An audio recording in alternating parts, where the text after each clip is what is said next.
There's a bride that even chose this creamy tapioca to serve to her bridal table.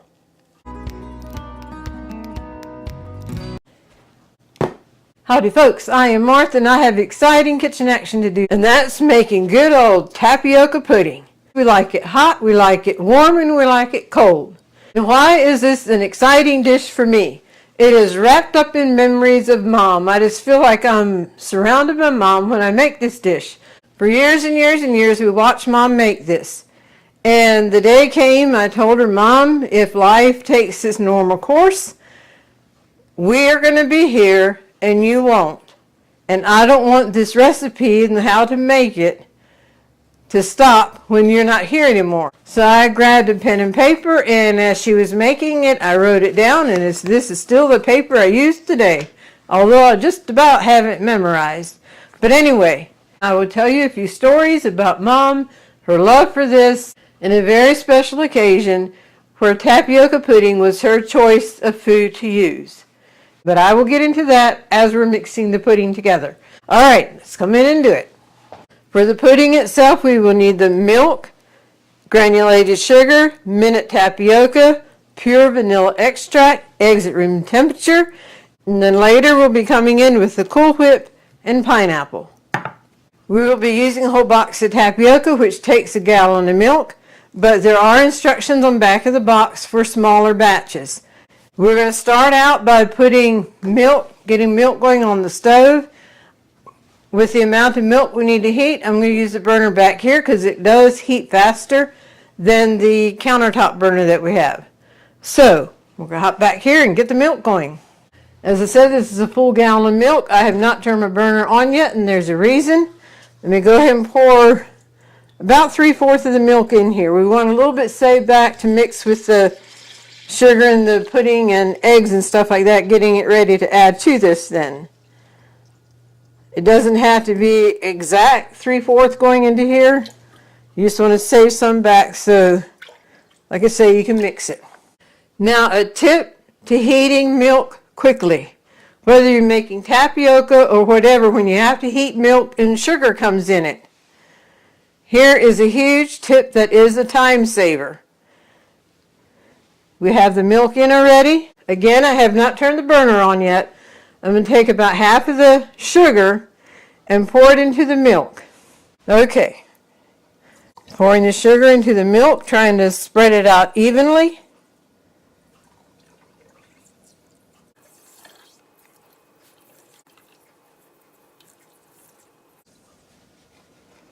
And that's about half of it.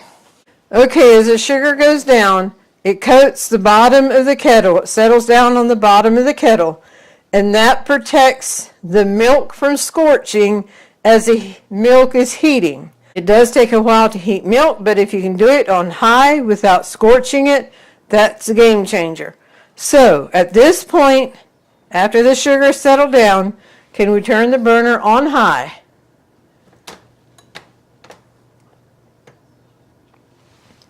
And now I can leave it on high until the milk is at the verge of a boil. Then is when I'm ready to add the rest of the ingredients, and then and only then do I stir it. Once you start stirring, you have to stir constantly or the milk will scorch. Okay, while the milk is heating up back here, there's things that we can put together here. I'm going to move the vanilla because I won't need that until after that's off the burner, and I don't want to spill it, so there's that. I can actually put the Cool Whip back in the fridge, remove the pineapple. I always feel pressed for time because there's certain things I want done before the milk is at the verge of a boil when I'm ready to add this. So first of all, I have a bowl here. I'm going to put the sugar in, the rest of the sugar that did not go into the kettle. And now we're just going to add the whole box of tapioca. Now we'll mix the tapioca and the sugar together. And now I'm going to separate the egg yolk and the egg white, and I don't want to get anything on there, and often I make just a little bit of a mess. So I'll remove that so we'll have easy cleanup. The mixing bowls for the egg white, this is for the egg yolk, the shell, and here's the egg.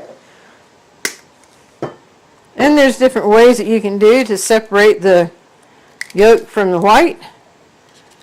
But this is often how we do it. I didn't get 100% of the egg white out of here. That does not matter. I detected that the yolk had busted, and you do not want yolk to go in the white. So I just put it in there.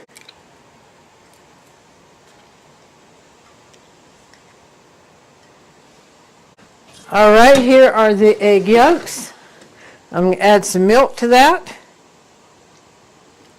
Get a whisk in here and beat it up just a little bit.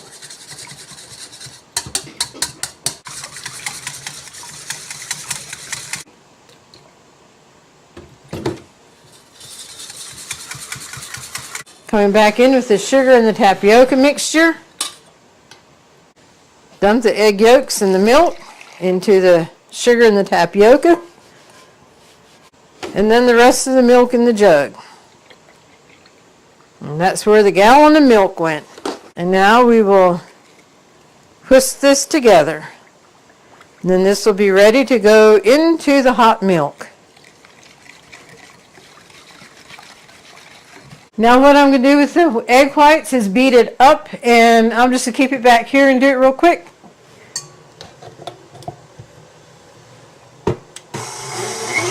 I'll have to show you the egg whites later because see the steam coming? It's at the boiling point. And before I put the tapioca in there, I'm going to stir the bottom so I can show you that it has not scorched at all. That spoon is as clean as a whistle. As far as scorching, of course it had milk on, but all right, now we're going to add the tapioca.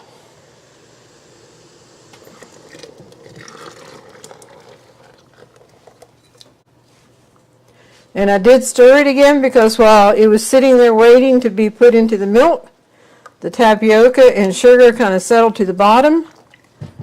All right. Here we are at the point that you need to stir and stir and stir until it comes up to a boil. So here's where I can tell you a couple stories of Mom. And you can know this is right here is what I'm doing, is stirring and stirring, trying to cover the whole bottom and the edge on the side there, wherever the burner might hit. Otherwise it will scorch there. But oh my, it is oh so good. First thing, Mom loved tapioca as a child, and often when she'd be playing house or whatever, and she was in the kitchen making something in her play, why, she was putting together tapioca. And so she loved tapioca from a child up.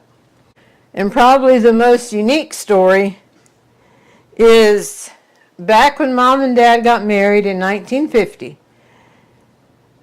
It was a practice among their churches then to have a specialty food for the bridal table at the reception. Of course, you served everybody food. But at the bridal table then, they'd have one specialty food that was for the bridal table only. And the bride could choose what she wanted that food to be. And guess what Mom chose? If you guessed tapioca, you are correct. That's what she wanted for their specialty food. And then for us, another unique memory that we have is when they got married, they did not go on a honeymoon. They just felt like they couldn't afford it. So they never went on a honeymoon. And for the 35th anniversary then, we children put on an anniversary party for them. And we tried to do it up good for them. Our sister-in-law can make and decorate cakes. And she made them a cake. And they cut the cake. Then after the get-together, they were going to go on a trip. And I will tell you why that was a big deal.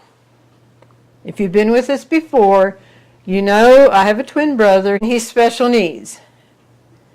And Mom just found it so hard to leave. One thing, when Buddy was 16, he started with epilepsy. And Dad was so absolutely thrilled and excited to take his bride for years and years. Didn't matter how long they were married. She was his bride. So they planned their trip. And when they left the get-together, he said, Anna, Often newlyweds, when they leave for their wedding trip from the reception, they drive out the wrong direction that they really want to go to throw people off where they might be going. So he thought that'd be a neat idea for them to do. But here's the unique thing that happened, a miracle that happened. The next morning, they were at Waffle House eating breakfast. I'm going to turn the burner down just a little bit. The first one putting it off a high. The next morning, they were at Waffle House eating breakfast. And a gentleman came up to them. Didn't know anything about them, didn't know who they were, didn't know who they left at home, nothing. And he said, God is telling him, prompting him to come tell them that everything is going to be okay and to enjoy themselves. And that's exactly what Mom needed to hear from a total stranger, that God was prompting him to tell them everything was going to be okay. So that was a unique happening. I mean, yeah. And so they had a good week, and they came back, and everybody was fine.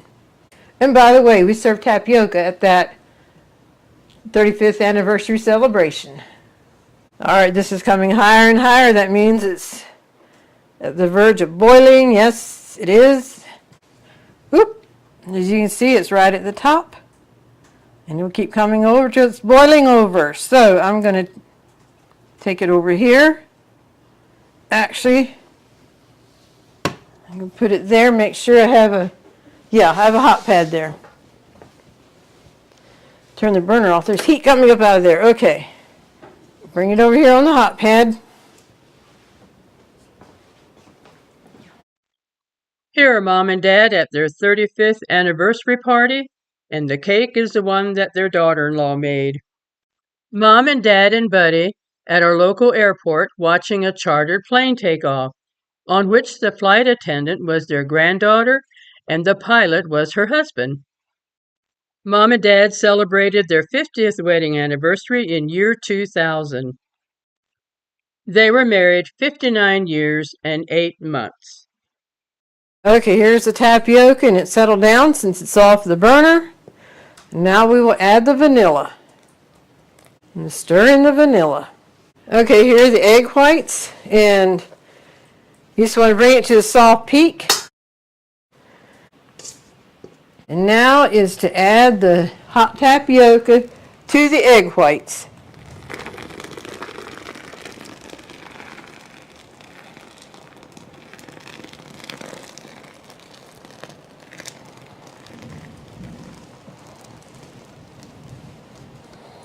Now with a whisk, just whisk the egg whites all in. You don't have to do it gently because it doesn't matter if they deflate. We are beginning with a thunderstorm here. I just hope the rain is also in Table Rock area where they have a big fire right now. They've been fighting it for quite some time. So if the rain can come and take care of that, that would be awesome.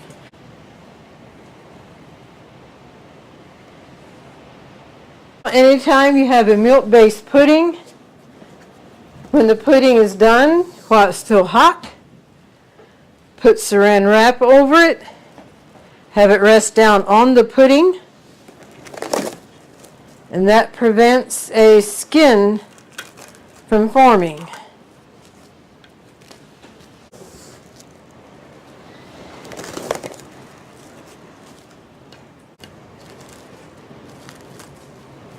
And now we wait.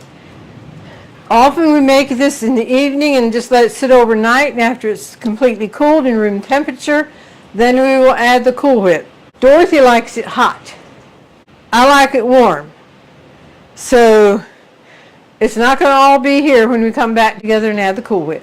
Okie dokie, we are back here, and I guess that means only one thing, and that is the tapioca is cold and ready to have the Cool Whip added to it. Dad loved pineapple in his tapioca, so we thought in memory of him, we would fix just a small serving dish with a little bit of tapioca with pineapple. So I'm going to get 2 slices cut up and draining. And now this we will slice up to add to the tapioca, but we do want it drained. And you can put as much or as little as you want to your tapioca. Now you may wonder what you can use with the rest of this pineapple. It is in 100% pineapple juice. So you can do a pineapple and cheese sandwich or a pineapple lettuce salad. Dorothy found a recipe for a sugar-free pineapple ice cream. That she would love to try that, so she just may try a sugar-free pineapple ice cream. So this goes in the refrigerator until it is ready to be used. At this point you have decisions to make. You want everything Cool Whip, you want to save some without Cool Whip. That's what I'm going to do because I'm one that loves the tapioca warm. So if I put some in here without the Cool Whip, then I can warm it up. So that's what I'm going to do with this container. And you can see that the tapioca did thicken up from coming out of the kettle and being mixed into the egg white to this point. And now the Cool Whip is what's going to get it to the light and fluffy and creamy tapioca. Phone, phone, bud. As you heard the telephone ring, and I said, phone, phone, bud. When he was younger and active, he was more vocal than he is now. Although a lot of it we couldn't understand, but there were certain words that we picked up that when he said that, that's what it means. And phone, phone, that was pretty easy to identify. But when he'd hear the ringing of the telephone, he'd often say, phone, phone. So, okay, the Cool Whip comes into here. If it's a full batch with none taken out, I use about 3 Cool Whip. But since we've eaten some and I kept some out, well, we're just going to put 2 Cool Whip in here. Plus, it's all I have. So that's reason enough. There's no set in stone how much you have to have. I guess this kind of tells on my age, but I remember when we had a party line. And that was, you had a telephone, yes, but you shared that line with however many people were on the line. And each person had their own ring. 2 longs and a short, or 1 short and 2 longs, or whatever your ring was. When your ring went, then you answered. And the other people on the party line, if they so desired, they could pick up and listen in. Most times they were respectful and let you have your privacy. And then if you wanted to make a phone call and you picked up the receiver and you heard someone talking, then you knew the line is busy and you have to wait. If any of you have experienced the party line phones, just leave it in the comments. That'd be interesting to know. Okay, we're going in with the Cool Whip. And I'm going to go ahead and put both containers to it right away.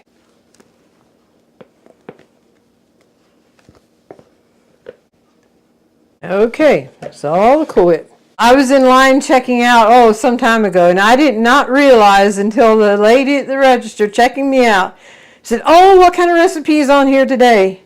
And she whipped this off to see what the recipe was. And then put it back on. That's the first I realized there was a recipe on the other side of the Cool Whip thing. So today it is a easy strawberry shortcake trifle and a cool and creamy mixed berry smoothie. So that was the recipe for the Cool Whip thing today.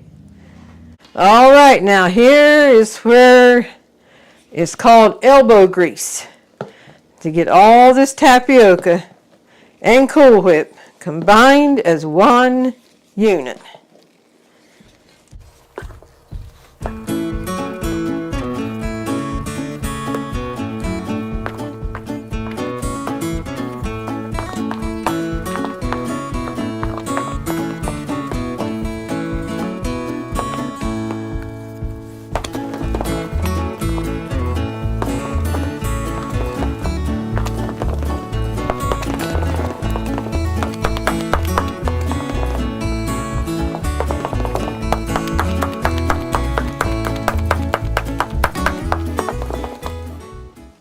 Alrighty, look at that compared to what it was when we started out.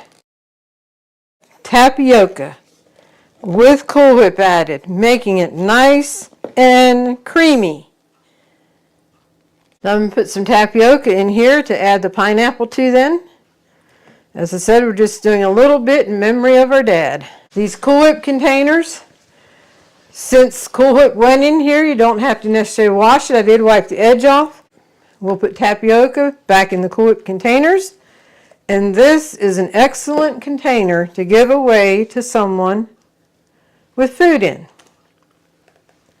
My mom and her daughter-in-laws had fun about the Cool Whip containers because they'd come home nearly every Sunday evening, the boys and their families. We had 4 married brothers. And Mom loved to cook, and she purposely cooked more than she needed for that meal so she could put food in containers and sent with the families. And this is a dish that if you're going to a potluck of some kind and you know you're going to be busy the day of the potluck, you can make this a day ahead, and it holds over very well in the refrigerator.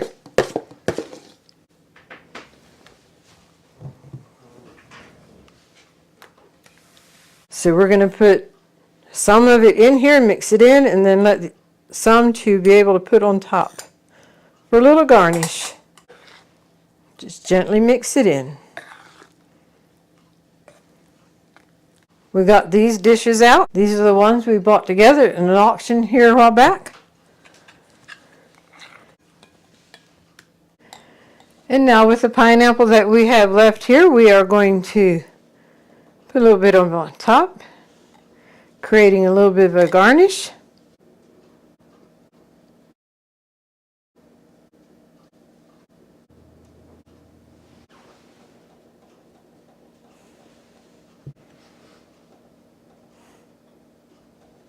So here we have our tapioca haul.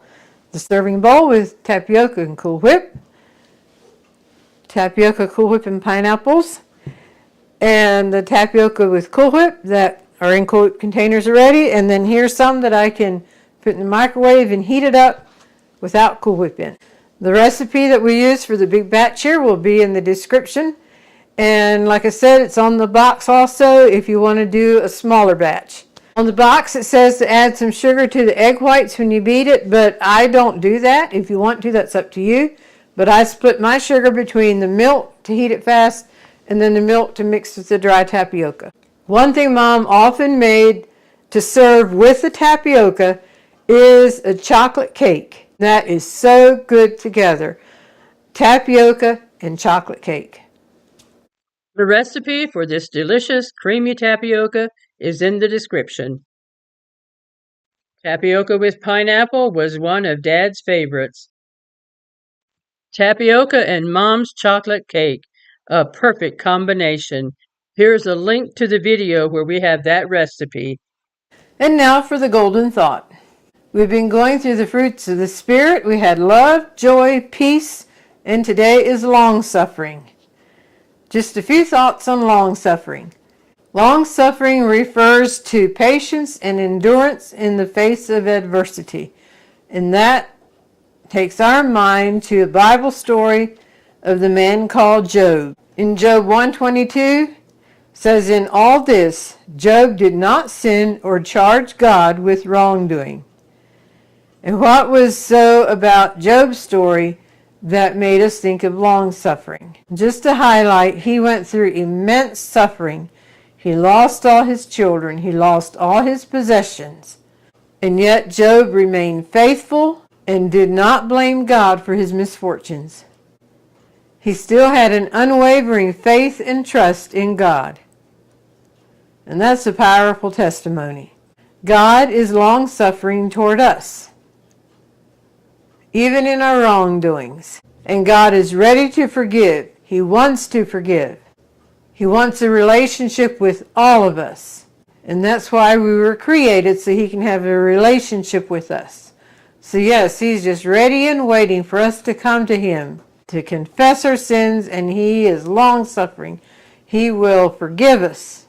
And just as God was long-suffering toward us, it's a challenge for us to be long-suffering with each other, to respond to challenges with grace and compassion. So those are just a few thoughts on long-suffering.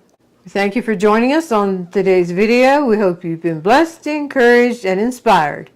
And until next time, God bless.